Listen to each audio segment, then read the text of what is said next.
ఆ, సమాధానము కలుగును, అలాగున నీకు మేలు కలుగును. ఇంతకీ సహవాసం చేస్తున్న వారి జీవితంలో ఈ సమాధాన మేలులు ఎప్పుడు కలుగుతాయి? ఇప్పుడు ఆయనతో మనం సహవాసం చేస్తున్నామా లేదా? రక్షణ పొందుకున్న నాటి నుండి కూడా ఇంతవరకు మనది ఏమంటారు? సహవాసమే కదా. ఆయనతో మనం ఏం చేస్తున్నాము? సహవాసం. కానీ మన భక్తి, ఒకవేళ మన ఆలోచన ఎక్కడి వరకు వచ్చి ఆగిపోయిందంటే ఆ లేఖనం కాడే ఆగిపోయింది. అది ఈ రాత్రి చాలా జాగ్రత్తగా ఆలోచించాలి, చాలా జాగ్రత్తగా ఆలోచించాలి. ఆయనతో సహవాసము చేస్తున్నాను అనుకుంటూ ఎక్కడ ఆగిపోయామంటే ఆ 21వ వచనం కాడ ఆగిపోయాం. అది నేను రక్షణ పొందాను, మారు మనసు పొందాను, నేను మందిరానికి వెళుతున్నాను, అట్లనే నా కుటుంబం కట్టుకుంటున్నాను అని అక్కడ ఆగిపోయాం. అది ఎక్కడా? ఏ మాట కాడ ఆగిపోయాము?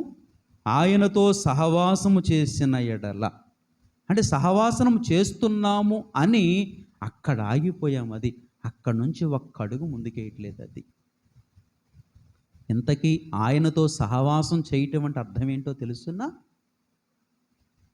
ఆయనతో సహవాసం చేయటం అంటే 22లో చెప్తాడు, ఆయన నోటి ఉపదేశమును అవలంబించుము. ఆగండి, ఆయన నోటి ఉపదేశమును అవలంబించుము. ఇంతకీ సహవాసం అంటే ఏమిటి? ఆయన నోటి ఉపదేశమును అవలంబించుట. అవలంబించుట అంటే అర్థం ఏమిటంటే, లూకాసు వార్త ఒక మాట చూద్దాం. లూకాసు వార్త 8వ అధ్యాయము, లూకాసు వార్త 8వ అధ్యాయము 15వ వచనం. మంచి నేల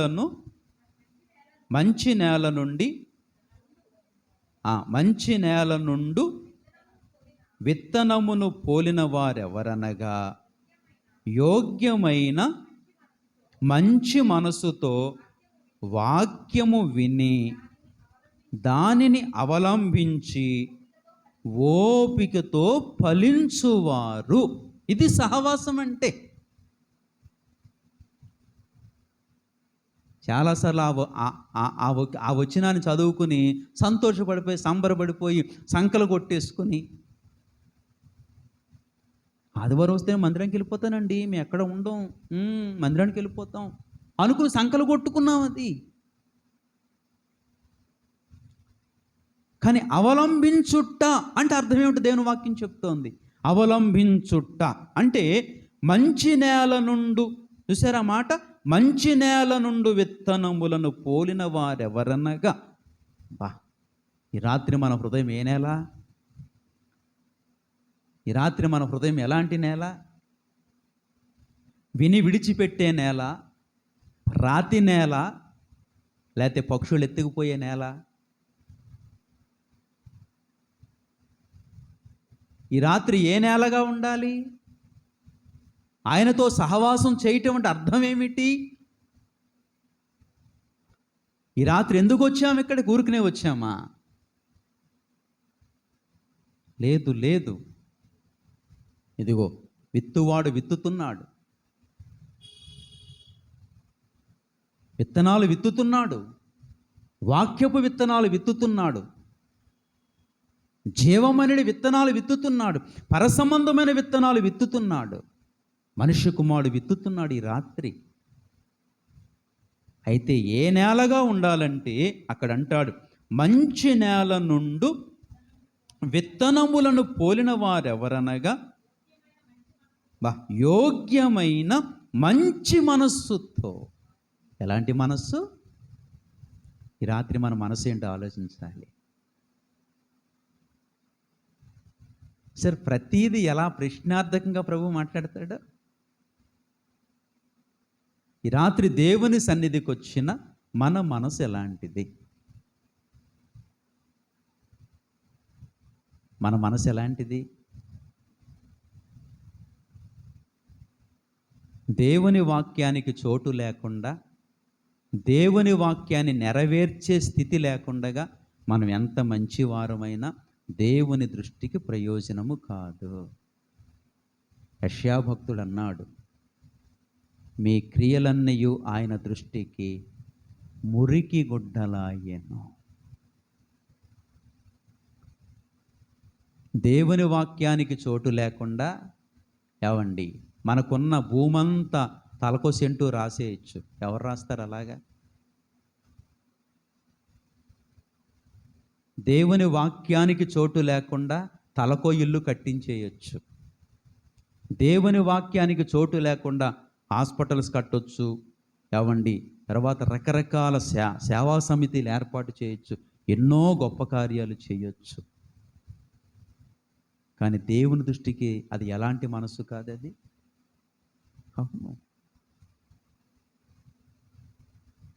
యోగ్యమైన మనస్సు, యోగ్యమైన మంచి మనస్సుతో ఈ రాత్రి ఆ మనసు సంపాదించుకోవాలి. అది ఆ మనసు ఎవరిదో తెలుసా అండి? యోగ్యమైన మనసు ఎవరిదో తెలుసునా? ఒక్క ప్రభువుదేనండి. అందుకే పిలుపు పత్రికలు అంటాడు, క్రీస్తు యేసునకు కలిగిన ఈ మనస్సు మీరును కలిగి ఉంటుంది. ఈ రాత్రి ఏ మనసుతో వెళ్ళాలి? మన మనసంతా విడిచిపెట్టాలి. మానవ మనసు అండి భ్రష్ట మనస్సు అండి. మానవ మనసు మోసపోయిన మనస్సు. మోసపోయింది, భయంకరంగా మోసపోయింది, ఓడిపోయింది.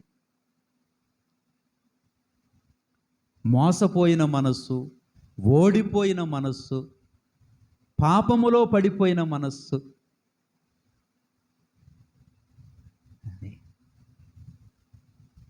అసలు ఎలాంటి మనసు అంటే, పేతురు అంటాడు ఒక మాట చూడండి, అపోస్తుల కార్యాలు ఈ మనసును గురించి మాట్లాడుతూ పేతురు భక్తుడు అంటాడు. పేతురు భక్తుడు అపోస్తుల కార్యములు 8వ అధ్యాయము, అపోస్తుల కార్యములు 8వ అధ్యాయము 22వ వచనం. కాబట్టి ఈ నీ చెడుతనము మానుకొని మారు మనస్సు నొంది, తల్లి చూడు ఇంకో ఎన్నిరా 21 కూడా చదవండి. నీ హృదయము దేవుని ఎదుట ఎంత ఎలాంటి స్టేట్మెంట్ అండి. హృదయం అంటే మనస్సు. నీ మనస్సు దేవుని ఎదుట, పేతురు భక్తులు మాట్లాడుతున్నాడు, పరిశుద్ధాత్మతో నింపబడి, పరిశుద్ధాత్మ శక్తితో నింపబడి ఆనాడు మాట్లాడుతున్నాడు. నీ మనసు ఏమయ్యి అది. రాత్రి మన మనసు ఎలా ఉంది? ఫిజికల్గా ఐఎమ్ పర్ఫెక్ట్, భౌతికంగా చాలా బాగున్నాం, ఇంట్లో అమ్మా నాన్నకు జడుసో, భార్యకు జడుసో, సమాజానికి జడుసో, పిల్లలకు జడుసో, ఐఎమ్ పర్ఫెక్ట్ ఫిజికల్లీ. కానీ అంతరంగంలో ఎలా ఉన్నావు? మన హృదయం ఎలా ఉంది?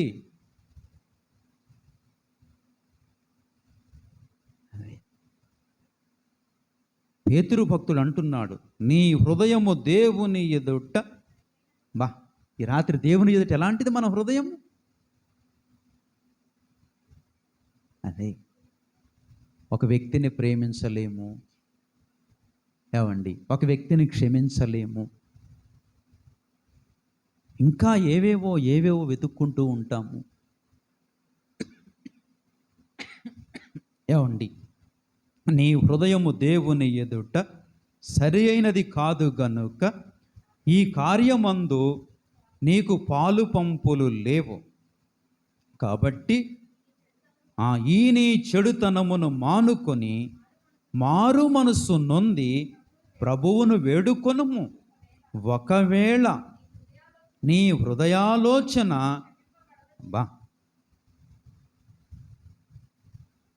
ఒకవేళ అంటే ఎవరికి ఇష్టమైతే, అంటే ఎంతగా చెడిపోయిందో చూడండి.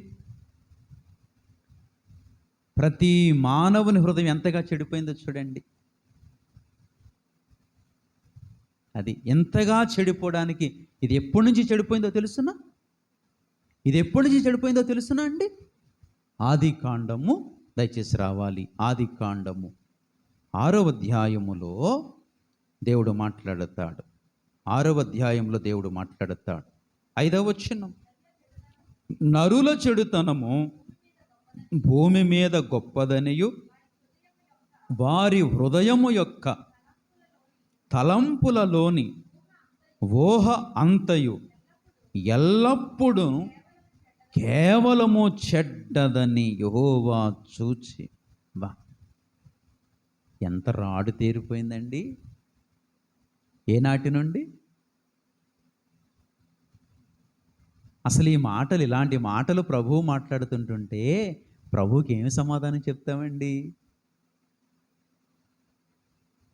అసలు ఎలాంటి వారికి విడుదల కలిగించడానికి వచ్చాడు ఆయన?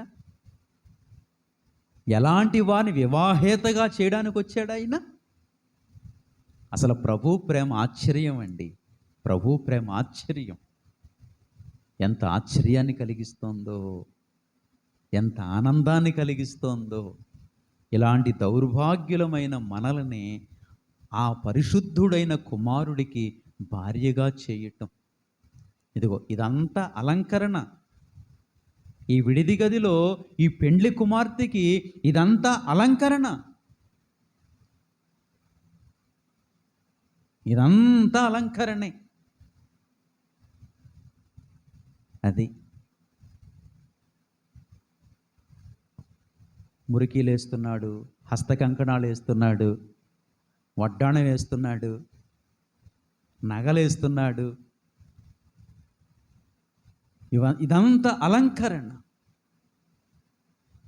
విడిది గదిలో కూర్చుండబెట్టి పట్టు వస్త్రాలు కడుతున్నాడు, రక్షణ వస్త్రాలు కడుతున్నాడు.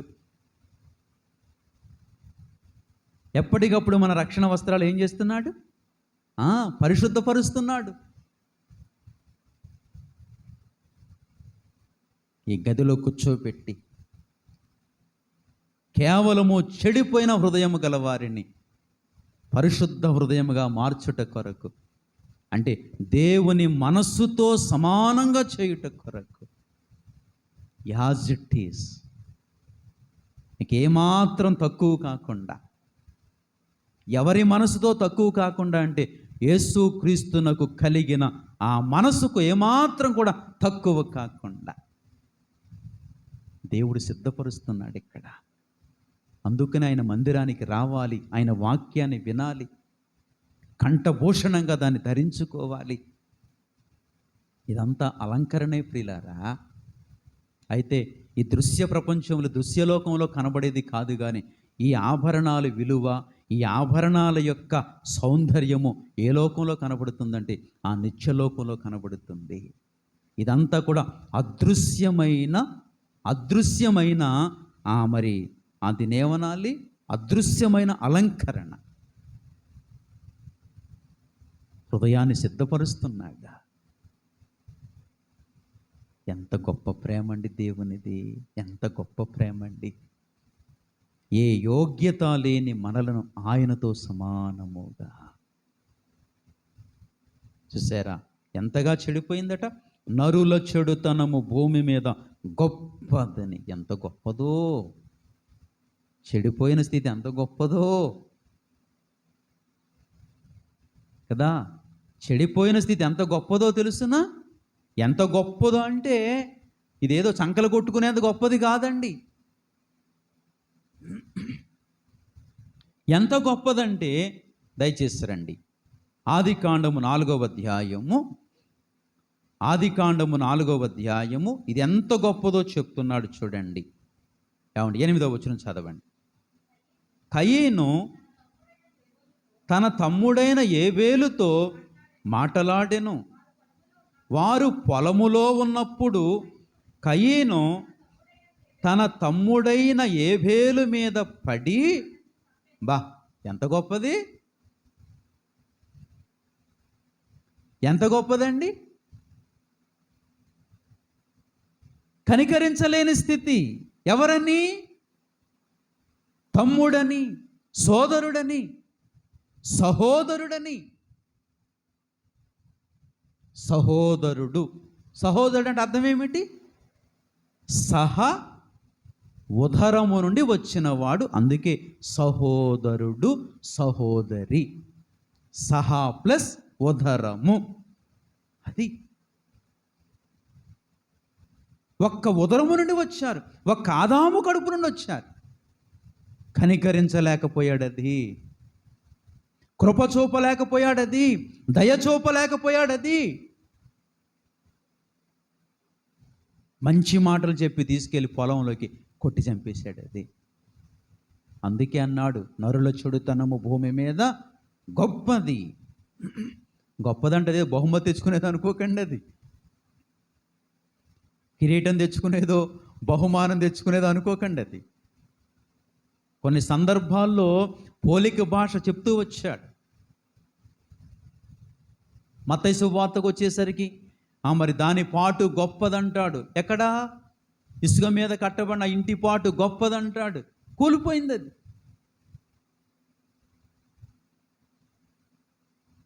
ఎంత చెడిపోయిన ధనం అండి. అసలు ఒక్క క్షణం ఆలోచించలేకపోయాడు ప్రియులారా, ఒక్క క్షణం ఆలోచించలేకపోయాడు. అరే నా తమ్ముడు కదా, బా ఎలాంటి శాపగ్రస్తుడైపోయాడండి, ఎలాంటి శాపగ్రస్తుడైపోయాడు. ఆ కారణాన్ని బట్టి ఏమైపోయాడు?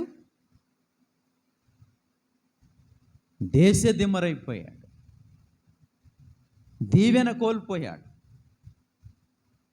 స్వాతంత్ర్యాన్ని కోల్పోయాడు,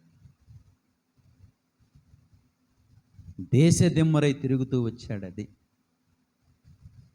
ఎక్కడ ఏం సంపాదించుకోలేదంటే స్వాస్థ్యం అనేది సంపాదించుకోలేదు. అది శాపగ్రస్తుడైపోయాడు. అది నుదుట మీద ముద్ర వేయబడింది. అది ఎవరు చూసినా సరే, అరే తన తమ్ముడు ఏబేలుని చంపేసినోడు రా.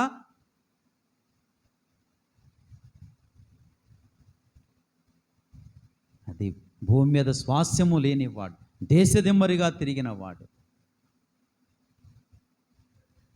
నరుల చెడుతనం ఎంత గొప్పదో చూడండి.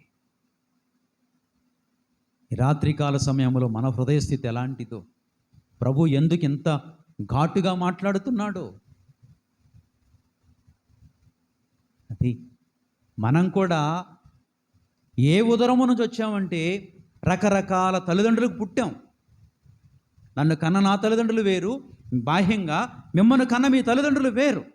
అయితే ఆధ్యాత్మిక ప్రపంచంలో మన తండ్రి మాత్రం ఒక్కడే, ప్రభువైన యేసుక్రీస్తు. ఆ గర్భమున పుట్టాం. అది ఆ గర్భమున పుట్టిన మన హృదయాలు ఎన్ని హెచ్చు తగ్గులో. ఆనాడు ఆదాము కడుపున పుట్టిన ఏబేలు, కయీనులు ఎట్లా ఉన్నారో, నేడు యేసుక్రీస్తు కడుపున పుట్టిన మన జీవితాల్లో కూడా మన హృదయాలు అలాగే ఉన్నాయి. అది రకరకాల వ్యత్యాసాలు, ఒక్కొక్కరి మీద ప్రేమహీనత, దయ చూపకపోవటం, కనికరించకపోవటం. ఏమండి, ఆనాడు కయీను ఏబేలుని భౌతికంగా కొట్టి చంపేశాడు, కానీ ఈనాడు నూతన నిబంధన కాడికి వచ్చేసరికి దేవుని వాక్యం మాట్లాడుతుంది. మొదటి యోహాను పత్రిక దయచేసి గమనించాలి, చూడండి. మొదటి యోహాను పత్రిక, ఈ మాటలు మనం జ్ఞాపకం చేసుకుందామా? ఎండ్రా తల్లి 3:15. అది ఇంకా ముందు నుంచి చదువు, 13 కానీ చదువు. సహోదరులారా, మొదటి యోహాను పత్రిక 3వ అధ్యాయము 13 చదువుకుందాం. సహోదరులారా, లోకము మిమ్మల్ని ద్వేషించిన ఎడల ఆశ్చర్యపడకుడి. మనము సహోదరులను ప్రేమించుచున్నాము గనుక మరణములో నుండి జీవములోనికి దాటి ఉన్నామని ఎరుగుదము. చూసారు, ఈ మాట గమనించారా? మనము సహోదరులను ప్రేమించుచున్నాము గనుక. సహోదరులను ప్రేమించుచున్నాము గనుక. ఎక్కడి నుంచి ఎక్కడ దాటాడు అంటే, ఇంతకీ రక్షణ పొందితే మరణంలో జీవంలోకి దాటుతారా, లేకపోతే ప్రేమిస్తే జీవంలోంచి మరణంలో జీవంలోకి దాటుతారా? చెప్పాలి. మొదటి స్థితిలో రక్షణ చాలా ప్రాముఖ్యం. రక్షణ పొందకుండా, మారు మనసు పొందకుండా, బాప్తిజం పొందకుండా రక్షణ అనేది లేదు. కానీ జీవితాంతం అదే మెట్టుగా ఉండకూడదు. ఇప్పుడు చిన్నపిల్లోడు ఉంటాడు. ఎవరు ప్రస్తుతం చిన్నపిల్లోడు ఎవరున్నారు ఇక్కడ? వినయ్ కదా, వినయ్. ఇప్పుడు ఆ వినయ్కి ఆ టైంలో ఏం పెడతాం? సెర్లాక్ అని, మెత్తని ఇడ్లీ అని అట్లా పెట్టుకుంటూ వస్తాం. ఇప్పుడు అదే 10 ఏళ్ళు వచ్చాక, ఒక 20 ఏళ్ళు వచ్చాక అదే సెర్లాక్ పనిచేస్తుంటారా? బలహీనుడు ఏమవుతాడు? ఎదిగిన తరువాత మరలా క్రొత్త ఆజ్ఞలు వస్తాయి. అది ఎదిగిన తరువాత క్రొత్త ఆజ్ఞలు వస్తాయి. అది అప్పుడు చెప్తాడు మళ్ళా, అరే బాబు, రక్షణ లేకుండగా పరలోకం దొరకనే దొరకదు. అయితే రక్షణ ఎంతవరకు అంటే అది కొంతవరకే. అది మొదటి మెట్టు మాత్రమే. అది మొదటి మెట్టు మాత్రమే. ఇంకా పైకి ఎక్కాలంటే ఎన్నో మెట్లున్నాయి. అది ఆ మెట్లలో ఒకటి తన సహోదరుని ప్రేమించుట. ఇన్ని మెట్లెక్కితేనే ఆ పైన కిరీటం ఉంది. ఇన్ని మెట్లెక్కితేనే సింహాసనం ఉంది. మొదటి మెట్లోనే కిరీటం, మొదటి మెట్లోనే సింహాసనం, మొదటి మెట్లోనే బహుమానం ఉందా?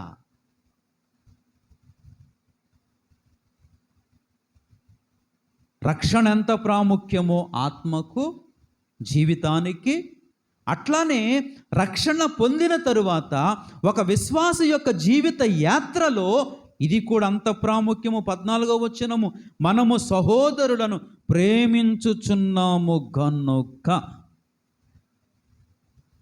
ఎవరట మరణములో నుండి జీవంలోకి దాటేది? ఎందుకు పెట్టాడు ఈ ఆజ్ఞ? ఎందుకు పెట్టాడు ఈ ఆజ్ఞ?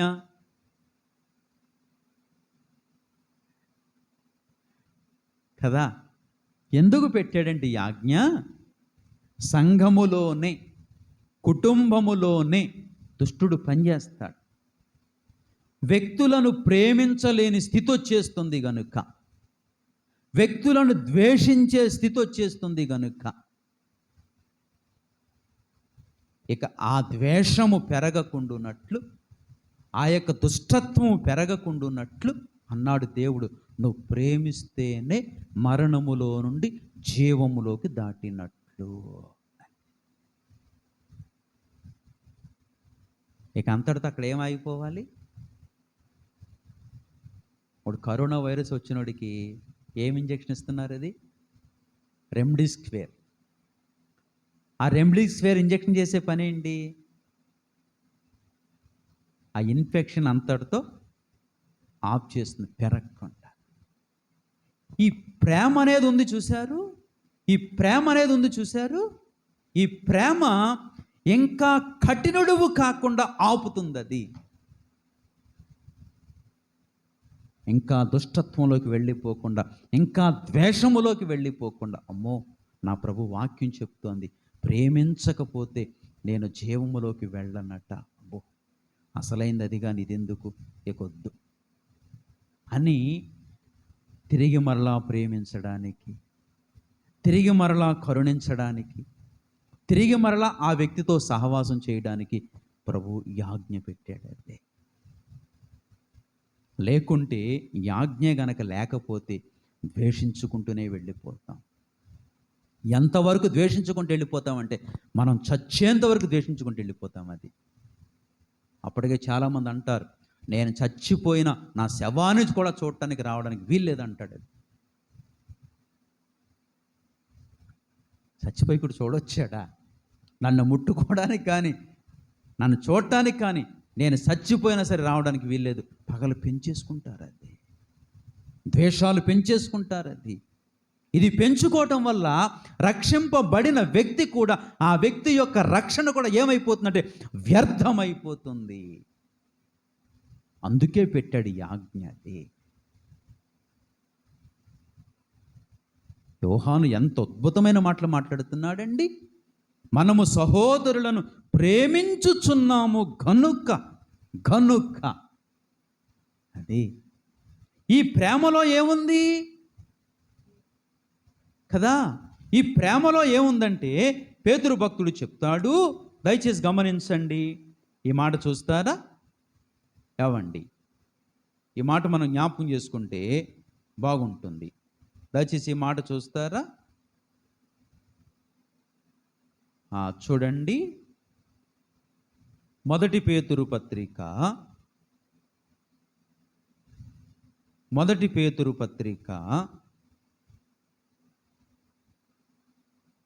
తిరిగి మళ్ళా ప్రభు మనల్ని ఇక్కడ నడిపించాడు కనుక ఈ మాట చూసుకుందాం. 4వ అధ్యాయము, మొదటి పేతురు 4వ అధ్యాయము, దయచేసి గమనించాలి. 8వ వచనం. కాదు తల్లి, 4:8. ప్రేమ అనేక పాపములను కప్పును గనుక. ఎంత గొప్ప మాట అండి ఇది. ప్రేమ అనేక పాపములను ఏం చేసిందట? కప్పేసిందట. కనబడకుండా కప్పేసింది. అది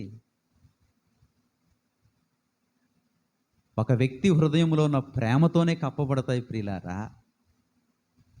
ప్రేమ లేకపోతే ఆ వెలితి అలా కనబడుతూనే ఉంటుంది. ఒక్క ప్రేమ మాత్రమే క్షమించగలిగేది, కప్పగలిగేది. ఒక్క ప్రేమ మాత్రమే. అందుకే పేతురు భక్తుడు అంటున్నాడు, ప్రేమ అనేక పాపములను కప్పును గనుక అన్నిటికంటే ముఖ్యముగా ఒకని ఎడల ఒకడు. అది అన్నిటికంటే ముఖ్యంగా అంటే ఇక ఏది ముఖ్యం కాదు. అది ఇక ఏది ముఖ్యం కాదు. అది నిత్య జీవానికి ఏది ముఖ్యం అంటే ప్రేమించటమే ముఖ్యం. అది ఈ రాత్రి నిత్య జీవాన్ని చేరుకోవాలనుకుంటున్నామా? దేవునికి భారీగా సిద్ధపడాలనుకుంటున్నామా? అయితే మన జీవితంలో అన్నిటికంటే ముఖ్యంగా ఉండవలసిందేది చెప్పండి. అన్నిటికంటే ముఖ్యంగా ఉండవలసిందేది ఒక్క ప్రేమ మాత్రమే. ప్రేమిస్తున్నానని చెప్పి దానికి కప్పకపోతే ప్రయోజనం లేదు. అది పరలోకానికి హక్కుదారులమి కావాలంటే, పరలోకానికి వారసులమి కావాలంటే ఈ రాత్రి మనకు ఉండవలసింది ఏమిటంటే ప్రేమ. అది ఎలాంటిదంటే మిక్కుటమైన ప్రేమ. ఇదండి ప్రభుతో సహవాసం చేయటం అంటే. పై మాటలు పట్టుకుని పైన మనం వెళ్ళిపోతే నిత్య జీవానికి వెళ్ళం. ఆనాడు చాలా ఆశ్చర్యం కలుగుద్దండి. అరే, ఈ వ్యక్తి వెళ్ళిపోతాడు కన్ఫామ్ అనుకున్నవాడు ఆగిపోతాడు.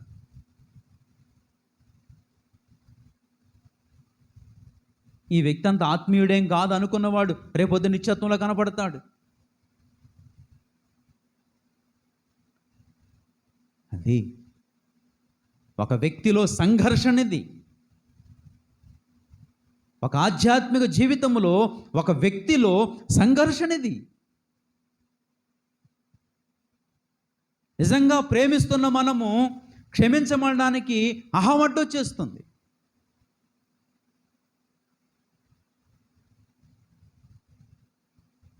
చాలాసార్లు ప్రేమించమని అడగలేని చూడండి, క్షమించమని అడగలేని చూడండి.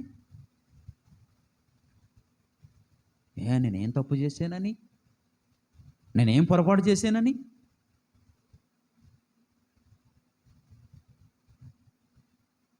అసలు దేవుని వాక్యం ఎంత సివియర్ స్టేట్మెంట్ ఇస్తోందండి.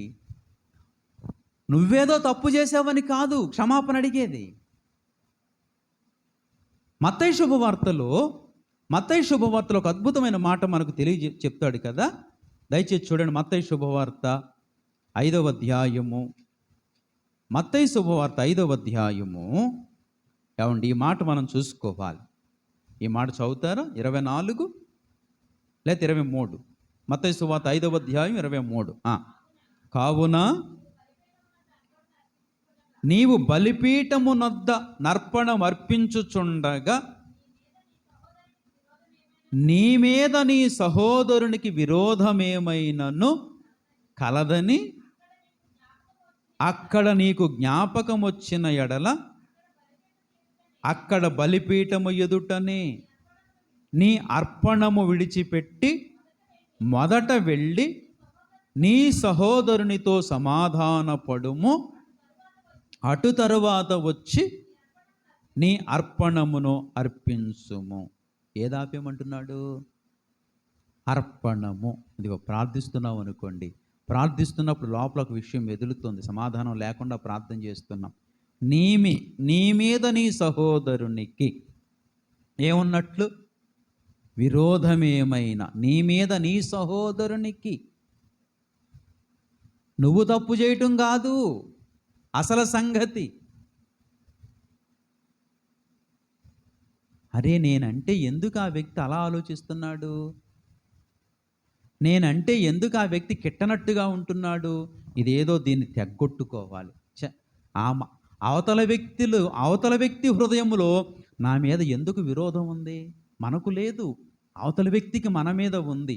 వెంటనే అర్పణం అక్కడ విడిచిపెట్టి ఇక ఆ మనసుతో ప్రార్థన చేయకంటున్నాడు ప్రభు. అది వెంటనే దాన్ని అక్కడ విడిచిపెట్టి ఆ వ్యక్తితో సమాధానపడి వచ్చి అప్పుడు ప్రార్థన చేయి అంటున్నాడు. అది మనం తప్పు చేసామని కాదు,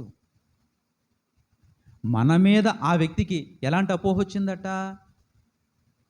ఏదో ఒక అపోహ మన మీద ఆ వ్యక్తికి క్రియేట్ అయింది. దానికి కూడా అవకాశం ఇవ్వద్దంటున్నాడు. అంటే అంత ప్రేమ కలిగి ఉండాలంటే అది వెంటనే తక్షణమే ఆ అర్పణ అక్కడ విడిచిపెట్టు, వెంటనే వెళ్ళి ఆ వ్యక్తితో ఏం పడు? సమాధానపడ. ఇదే పాపములు కప్పుట. ఆ వ్యక్తి కదా మరణములోని జీవంలో ఎప్పుడు దాడతాడు? అది అంత సివియర్ స్టేట్మెంట్ ఇస్తున్నాడు ఇక్కడ ప్రభు. అది చూసారా ఎంత అద్భుతమైన మాట అండి. 25 అంటాడు, నీ ప్రతివాదితో నీవును త్రోవలో ఉండగానే త్వరగా వానితో సమాధానపడుము. చూసారా ఏమంటున్నాడు? నీ ప్రతివాదితో నీవును త్రోవలో ఉండగానే, దాటిపోయాక కాదు, త్రోవలో ఉండగానే, దాటిపోయాక కాదు. దాటిపోతే మరలా ఆ వ్యక్తి అందడు మనకది ఏమని అడగడానికి? క్షమించమని అడగడానికి. సోదరుడా నా పాపము క్షమించమని అడగడానికి. ఒకవేళ ఆ వ్యక్తి అందకపోవచ్చు, ఒకవేళ మనమే అందకపోవచ్చు. అందుకే అంటున్నాడు, ఇది ఎంత సివియరో చూడండి. త్రోవలో ఉండగానే. ఇప్పుడు ఏ త్రోవలో ఉన్నాం మనం? త్రోవ అంటే మార్గము. యేసుప్రభు అన్నాడు, నేనే ఈ మార్గంలో ఉన్నామంది. దాటిపోకుండా అవతల వ్యక్తితో మనకేం కలగాలి? అది ఇది సహవాసం అంటే, ఆయనతో సహవాసం చేయటం. లేఖనాలు పైన చూసుకుని వెళ్ళిపోతే ఏమర్థమవుతుందండి? లేఖనాలు పైన బోధించుకుంటూ, లేఖనాలు పైన చదువుకుంటూ వెళ్ళిపోతే ఈ జీవం ఎలా కలుగుతుంది చెప్పండి? ఎలా ఉన్న కుటుంబాలు అలాగే ఉంటాయి, ఎలా ఉన్న హృదయాలు అలాగే ఉంటాయి. ఇక నమ్ముకున్న మనకు నమ్ముకోలేని వాళ్ళకి పెద్ద తేడా ఏమి ఉండదు. మనం లోపల ఉన్నాం, వాళ్ళు బయట ఉన్నారు అంతే.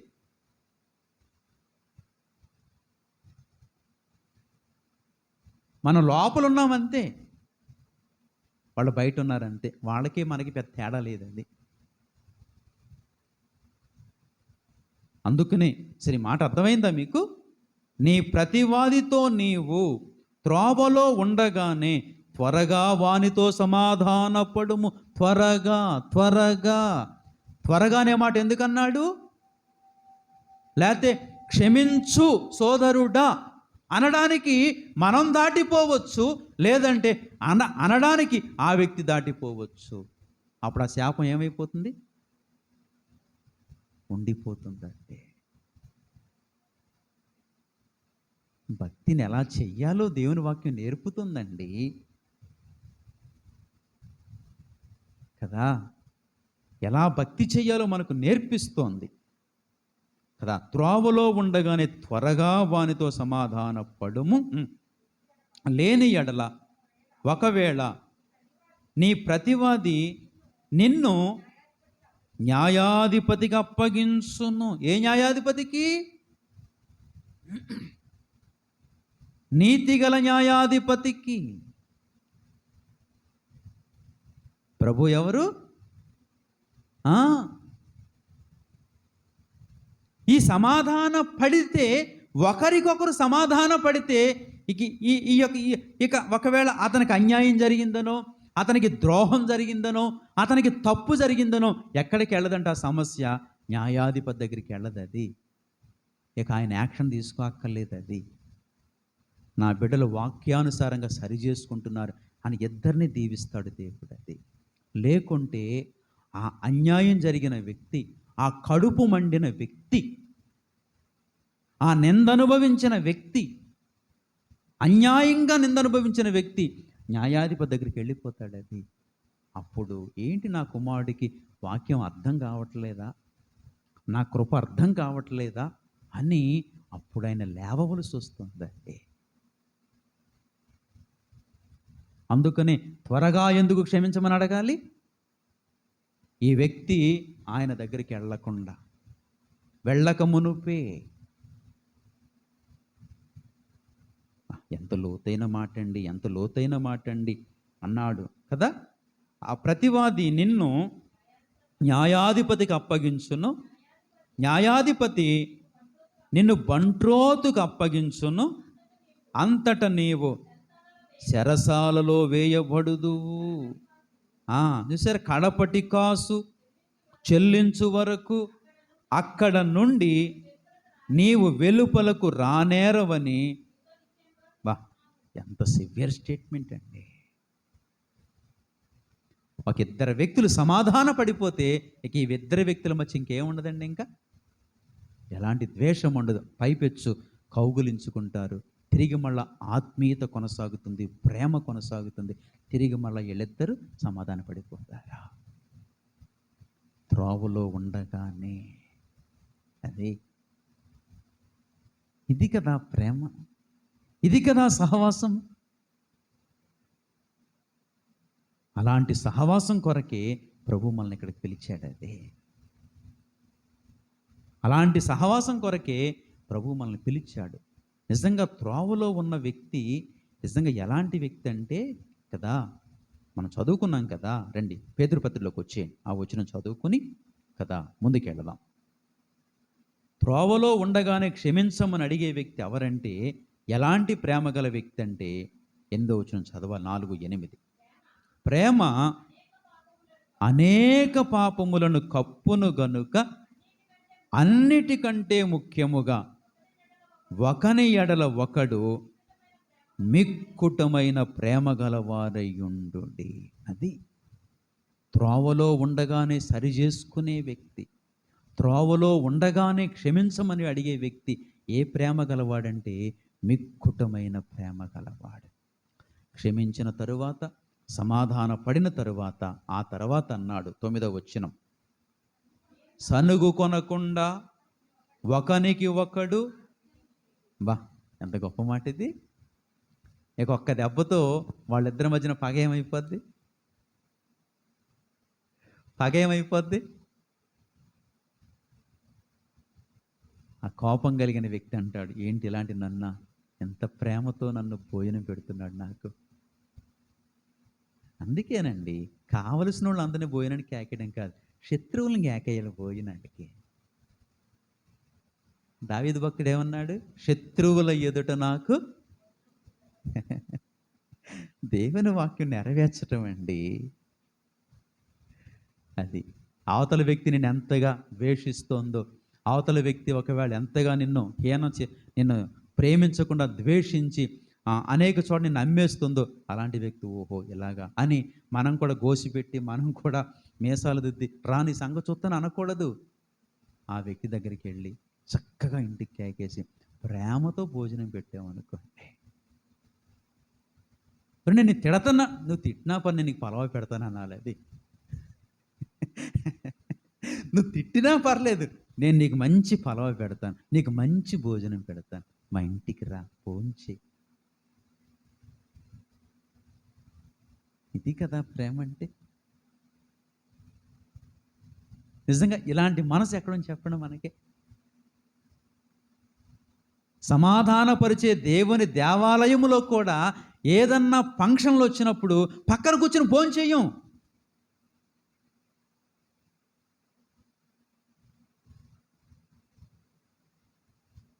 ఆమె వెళ్ళిపోయాక చేస్తానులేండి అయ్యగారు, ఆమె వెళ్ళిపోయాక చేస్తానులేండి అయ్యగారు, ఆయన వెళ్ళిపోయాక చేస్తానులేండి. మీరు చేయమంటున్నారు కదండి, ఆయన వెళ్ళిపోయాక చేస్తానండి. నిజంగా ఇది సహవాసమా దేవునితో? నిజంగా ఇది దేవుని ప్రేమ? నిజంగా ఇది సహోదరులకు ఉండవలసిందేనా? నిజంగా మరణంలోని జీవంలోకి దాటామా? ఇంకా ఎక్కడ కక్షలు అక్కడ ఉండిపోయి, ఎక్కడ క్రోధములు అక్కడ ఉండిపోయి, ఎక్కడ పగలు అక్కడ ఉండిపోయి, ఎక్కడ ద్వేషములు అక్కడ ఉండిపోయి, రక్షణ పొందుకున్నాం కానీ నిత్య జీవానికి వారసులమేనా? ప్రేమించినోడే కదా మరణంలో నుండి జీవంలోకి దాటి ఉన్నవాడని చెప్తున్నాడు. ఏం చేయకుండా ఆతిథ్యం ఇవ్వాలి? సనుగు కొనకుండా. అసలు పాత నిబంధన ఇశ్రాయేలు యాత్రా జీవితంలో ఏం చేసి రాలిపోయారు? సనిగి రాలిపోయారు. సనిగి. మోషే అలాంటోడని, అహరోన్ అలాంటోడని సనిగి. ఈ సనుగుడు మహాప్రమాదం.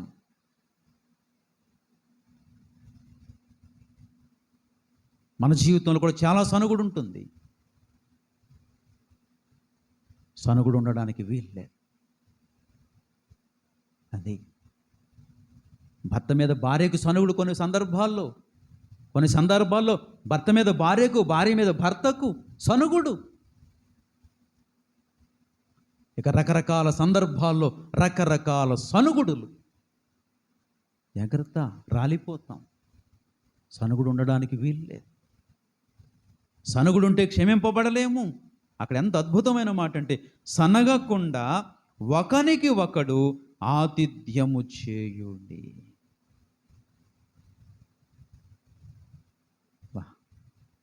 ఏం చేస్తుంది? సనగకుండా ఏం ఇవ్వాలి? అది అప్పుడే కదా సమాధాన పడేది, అవతల వ్యక్తుల హృదయాలు మెత్తపడేది, అవతల వ్యక్తుల హృదయాల్లో గొప్ప జీవం పొందుకునేది. ఇదేమీ లేకుండా మనం ఎంత ప్రార్థన చేసినా, మనం ఏమేమి చేసినా సరే దేవుని రాజ్యమునకు హక్కుదారులమి కాము. రండి, మొదటి యోహాను పత్రికలోకి వచ్చేయండి, ముగించేస్తా, టైం అవుతుంది. ఏమండి, మొదటి యోహాను పత్రికలో సరే ఇక్కడ 14వ వచనం కానీ ఇక్కడికి వచ్చాం కదా. మనము సహోదరులను ప్రేమించుచున్నాము గనుక మరణములో 3:14 మరణములో నుండి జీవములోకి దాటి ఉన్నామని ఎరుగుదము. ప్రేమ లేనివాడు మరణమందు నిలిచియున్నాడు. సనిగేవాడు, ఆతిథ్యం ఇవ్వలేనివాడు, ప్రేమ చేత పాపములు కప్పలేనివాడు, ప్రేమ లేనివాడు. వాడు ఇంకా ఎక్కడున్నాడంటే మరణమందే. ఏం పొంది కూడా? రక్షణ పొంది, మారు మనసు పొంది, బాప్తిసం పొంది, దేవుని సన్నిధికి సాగుతూ కూడా ఆ వ్యక్తి ఎక్కడున్నాడంటే మరణమందున్నాడు. అది కయ్యేనికి మనకు పెద్ద తేడా లేదది. లోకంలో ఉన్నవారికి మనకు పెద్ద తేడా లేదది.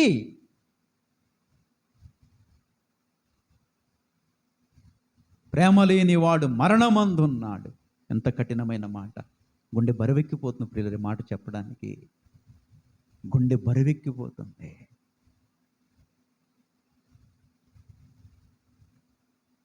చాలా బాధ కలుగుతుంది, ఎంతో గుండె బరువెక్కుతుంది. ప్రభువా, ఈ మాట ఎందుకు పలికిస్తున్నావు నాయన? ప్రేమ లేని వాడు ఎక్కడున్నాడంటే మరణమందున్నాడు. అదే ఈ రాత్రి ఇంకా మనం ఎక్కడున్న వారిని? అది సోదరుడా, ఉన్న ప్రేమ లోతు చాలదు. ఉన్న ప్రేమ లోతు చాలదు. యేసు ప్రభు ప్రేమ ఏదో తెలుసా? ఓ యేసు నీ ప్రేమ ఎంతో మహనీయము, ఆకాశతార పర్వత సముద్ర ములకన్న గొప్పది. ఎంత గొప్పది! ఆకాశతార నక్షత్రములంత ఎత్తు, పర్వతములంత ఎత్తు, సముద్రమంత లోతు. ఎంత ప్రేమండి! యేసు ప్రభువును కొట్టిన వారిని క్షమించాడు, పొడిచిన వారిని క్షమించాడు, ఈడ్చిన వారిని క్షమించాడు. 600 మంది సైన్యం మొఖం మీద కాండ్రిగించి మూసారండి. 600 మంది, ఒకళ్ళిద్దరు కాదు. మొక్క మీద అలా కారుతుంది. అన్నాడు, తండ్రి వీరేమి చేయుచున్నారు, వీరెరుగరు నాయన. బా, ఇది కదా ప్రేమ. అంతగా ప్రేమించగలిగాడు గనుక, అంతగా క్షమించగలిగాడు గనుక తిరిగి మళ్ళా ఆయన మహిమ దేహంతో ఎక్కడికి వెళ్ళగలిగాడంటే నిత్య సింహాసనం మీదకి వెళ్ళిపోగలిగాడు. తండ్రి కుడిపార్శ్వమున ఆనుకోవడానికి వెళ్ళిపోగలిగాడు. ఇది ప్రేమ. ఇంత లోతైన ప్రేమ మన జీవితంలో ఉండాలి. ప్రేమ లేని వాడు ఇంకా ఎక్కడున్నాడంటే మరణమందు నిలిచి ఉన్నాడు, మరణమందు నిలిచి ఉన్నాడని ఎరుగుదము.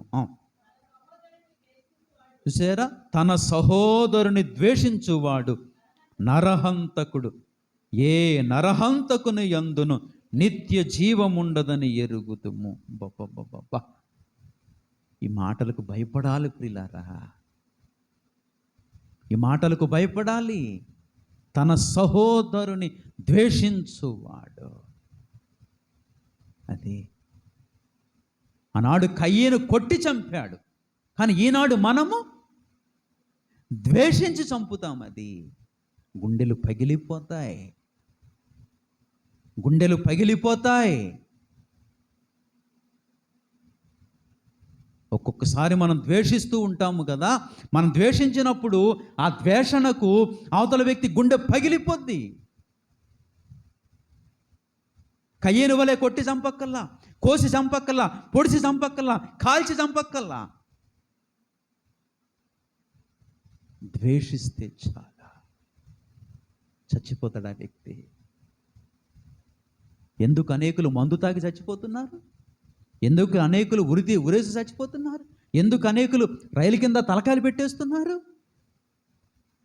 మాటలు తట్టుకోలేక, మాటలకు సూటిపోటి మాటలు, ద్వేషపూరితమైన మాటలు, ఆత్మహత్యలు. ఒక ఇన్సిడెంట్ జ్ఞాపకం చేస్తాను. ఒల్లూరులో ఓ కుటుంబం ఉంది. ఇద్దరు చంటి పిల్లలు. భర్త ఎక్కడున్నాడంటే అందుబాటులో లేడు, ఇంట్లో లేడు, ఎక్కడో దూరదేశం దుబాయ్లో ఉన్నాడు. పొద్దున్న భార్యాభర్తలు ఇద్దరు ఫోన్ చేసుకున్నారు. ఆ ఫోన్లో ఏదో ద్వేషంగా మాట్లాడాడు. ఆ మాట తట్టుకోలేక అలాంటి చిన్న పిల్లలు వాళ్ళని కూడా పట్టించుకోకుండా ఉరేసుకొని చచ్చిపోయిందండి. వారి సంగతి ఏంటి అంటే మాటలు అంటే ఒక్కసారి ఆలోచించాల, పిల్లల కోసం ఆలోచించాల. పాలు తాగే పిల్లలు అంటే ఎంత ద్వేషమో చూడండి.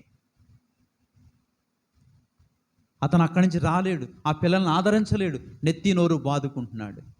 అరే ఒక్క మాట అన్నానండి, భర్తను అంటానికి సరిపోనా తల కొట్టేసుకుంటున్నాడు.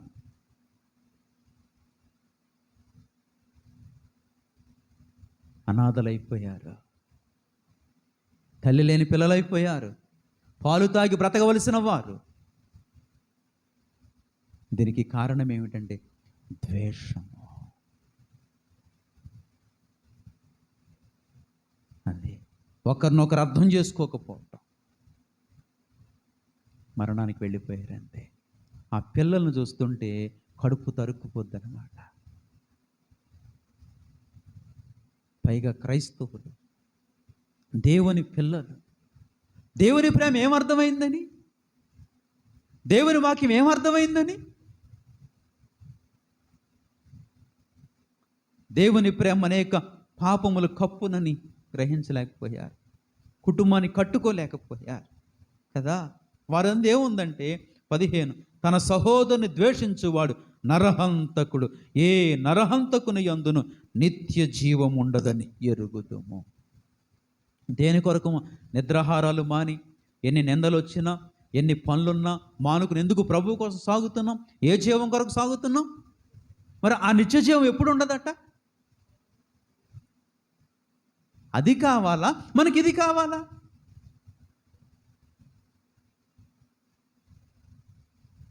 అందుకనే సంఘం అంటే ప్రేమకు ప్రతీక, కుటుంబం అంటే ప్రేమకు ప్రతీక. సంఘములో దేవుని ప్రేమ ప్రవహిస్తూ ఉండాలి, కుటుంబాల్లో దేవుని ప్రేమ ప్రవహిస్తూ ఉండాలి, వ్యక్తులలో దేవుని ప్రేమ ప్రవహిస్తూ ఉండాలి. అదే అవసరమైతే మనం నష్టపోయినా పర్వాలేదు, కానీ మనల్ని బట్టి ఒక ఆత్మ కూడా, మనల్ని బట్టి ఒక కుటుంబం కూడా, మనల్ని బట్టి ఒక వ్యక్తి కూడా గాయపడటానికి వీలు లేదు. అంత ప్రేమ మనం సంపాదించుకోవాలి. ఇది క్రీస్తు యేసునకు కలిగిన గొప్ప మనస్సే. ఏ నరహంతకుని యందును నిత్య జీవం ఉండదని. పగతో కాదు జయించేది, ప్రేమతోనే జయించాలి. పౌలు అంటాడు, ప్రేమతోనే జయించాలి. అదే మనకి ఇలాంటి ప్రేమ మనం పొందుకోవాలి. తర్వాత అమ్మ చదివే తల్లి 16వ వచనం. ఆయన మన నిమిత్తము తన ప్రాణము పెట్టెను గనుక దీనివల్ల ప్రేమ ఎట్టిదని తెలుసుకొనుచున్నాము. మనము కూడా సహోదరుల నిమిత్తము ఏం చదువుతామండి, ఏం ధ్యానిస్తామండి మాట. ప్రేమించలేని మనము, ద్వేషించే మనము అసలు ఆ మాట చదవడానికి కూడా అర్హత ఉందంటారా? ఏమి పెట్టబద్దులము? భయం వేస్తుంది పిల్లారా, కాళ్ళు చేతులు దడదడలాడుతున్నాయి.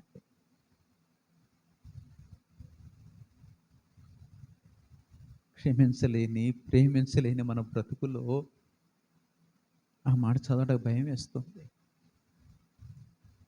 మనము కూడా ప్రాణము అంటే ప్రాణము పెట్టి వెళ్ళాడు ప్రభు. ప్రాణము పెట్ట బద్దులం అంటే మనం ఏ స్థాయిలోకి వచ్చేస్తున్నామండి? ఎవరి స్థాయిలోకి వచ్చేస్తున్నాము? ఎంత గొప్ప ఆధిక్యత అండి ప్రభు మనకిస్తున్నాడు. ప్రాణం పెట్టక్కల్లా ఆ మనసు ఉంటే చాలు నీకు. ప్రాణం పెట్టడానికే వెనకాడలేని నీవు ఏదో ద్వేషాన్ని మనసులో ఎట్లా ఉంచుకోగలవు? ప్రాణం పెట్టడానికి వెనుకాడని నీవు ఏదో తప్పు చేశాడని తప్పు కింద కనబడుతుందా? అది క్షమించి కొట్టి పడేస్తావు అంతే. ఇది కదా దేవునితో సహవాసం అంటే, ఇది కదా ఆయనతో సహవాసం అంటే. ఇలాంటి సహవాసం మనం కలిగి ఉండాలని ప్రభు ఇష్టపడుతున్నాడు. గౌరపేటను ప్రభు అందుకే ప్రేమించాడు. గౌరపేటలో ప్రతి వ్యక్తిని దేవుడు ఈ విధంగా దిద్దడానికే, ఒక్కొక్కరు ప్రభుతో సమానులుగా ఉండడానికి, ప్రేమలో, త్యాగములో, అన్ని విషయాల్లో ఎవరితో సమానం అంటే ప్రభుతో సమానంగా ఉండునట్లుగా. అందుకే ఒక వర్తమానంలో జ్ఞాపకం చేశాను, మీరు దైవములని. ఇలాంటి వ్యక్తులు ఏమైపోతారు? దైవ సమానులు అయిపోతారు. అదే మనకి ఇలాంటి కృప దేవుడు మనకు అనుగ్రహించాలని. రండి ఒక్కసారి మూలవాక్యంలోకి వచ్చేయండి. యోబు గ్రంథము 22వ అధ్యాయము. చాలా విషయాలు ఉన్నాయి, సమయాభావాన్ని బట్టి ముగిస్తున్నాను. 22వ అధ్యాయము 21వ వచనం. ఆయనతో సహవాసము చేసిన ఎడల సమాధానము కలుగును, అలాగున నీకు మేలు కలుగును. ఆయన నోటి ఉపదేశము అవలంబించుము, ఆయన మాటలు నీ హృదయములో ఉంచుకొనుము. సర్వశక్తుని వైపు నీవు తిరిగిన ఎడల నీ గుడారములో నుండి దుర్మార్గమును దూరముగా తొలగించిన ఎడల నీవు అభివృద్ధి పొందుదువు. మట్టిలోని నీ బంగారమును, ఏటి రాళ్లలో ఓపీరు సువర్ణమును అబ్బా ఎంత విలువండి! అంటే ఏవి దేనితో సమానము కావు. ఆయనతో సహవాసం చేస్తుంటుంటే బంగారము విలువైనదా, ఏటి రాళ్ళు విలువైనవా, ఓపీరు సువర్ణము విలువైనదా? బాబా ఇంతకే అంటే ఇవి దేని కొరకు చెప్పాడు? ఇప్పుడు దేని కొరకు గొడవలు వచ్చేస్తున్నాయి? ఇప్పుడు ఎంతో బాగుంటారు, దేని కొరకు గొడవలు వచ్చేస్తున్నాయి? మా అమ్మ అండి మా అందరికీ సమానంగా బంగారం పంచలేదండి. మా పెద్ద అక్కాయికి 4 కాసులు ఇచ్చిందండి. మా చిన్న అక్కాయికి 4 ఇచ్చింది. నాకేనండి 3 ఇచ్చింది. మా అమ్మ మంచిది కాదండి. అరే, బంగారం కొరకు అమ్మ మంచిది కాదా? అలా ఏ మనసుతో పంచిందో నీకు తెలుసా? మా అమ్మ అండి డబ్బులు మా పెద్దన్నయ్యకండి ఎక్కువ ఇచ్చింది, నాకు తక్కువ ఇచ్చిందండి. మా నాన్న మంచోడు కాదండి. అరే, పనికిరాని చెత్త కాగితాల కోసం నాన్న మంచోడు కాదా?